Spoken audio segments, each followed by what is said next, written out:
Dans cette vidéo, on souhaite présenter 3 exemples de division décimale. Dans ce premier exemple, on souhaite diviser 190 par 40. Cliquez sur pause et effectuez les calculs. Tout d'abord, on prend 190 au dividende. Dans 190, il y a 4 fois 40. 4 fois 40, ça fait 160, et 190 moins 160, ça fait 30. Remarquons que 30 est bien inférieur au diviseur 40. La division n'est pas terminée. En effet, le reste n'est pas nul. Ici, c'est 30 pour l'instant. Écrivons le 0 des dixièmes au dividende. Posons la virgule au quotient afin de pouvoir écrire le chiffre des dixièmes du quotient. Abaissons le 0 du dividende.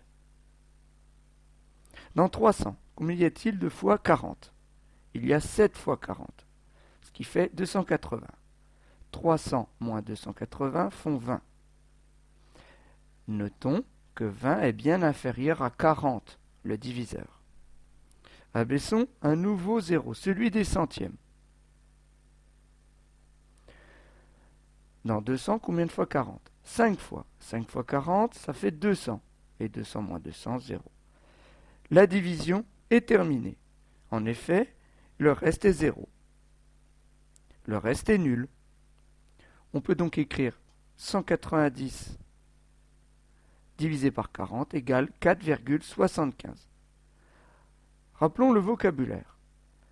190 c'est le dividende, 40 le diviseur, 4,75 le quotient et 0 le reste. Dans ce deuxième exemple, on veut diviser 190 par 30. Cliquez sur pause et effectuez les calculs. Tout d'abord, prenons 190 au dividende. Dans 190, il y a 6 fois 30. 6 fois 30, 180. 190 moins 180, ça fait 10. Remarquons que 10 est bien inférieur à 30, le diviseur. La division n'est pas terminée. Il reste 10 et pas 0. Ajoutons le 0 des dixièmes au dividende afin de continuer la division. Plaçons la virgule au quotient. Abaissons le 0. Dans 100, combien de fois 30? 3 fois 30, 90. 100 moins 90, 10. Notons que 10 est toujours bien inférieur à 30, le diviseur. Abaissons un autre 0. Dans 100, combien de fois 30? 3. 3 fois 30, 90. Il restera 10.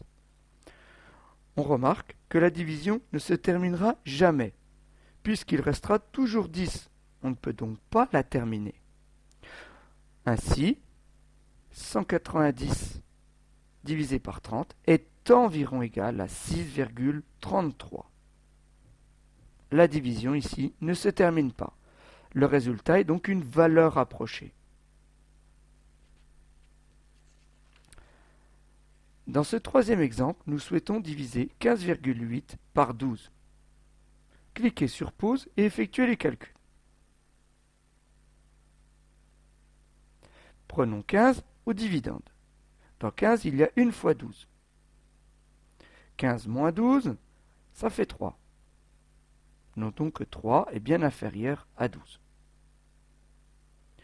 8 étant le chiffre des dixièmes, plaçons la virgule au quotient et abaissons le 8.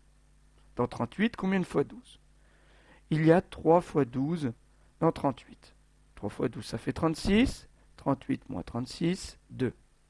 Notons que 2 est bien inférieur au diviseur 12 et que la division n'est pas finie, puisque le reste n'est pas nul. Ajoutons un 0 au dividende et abaissons-le.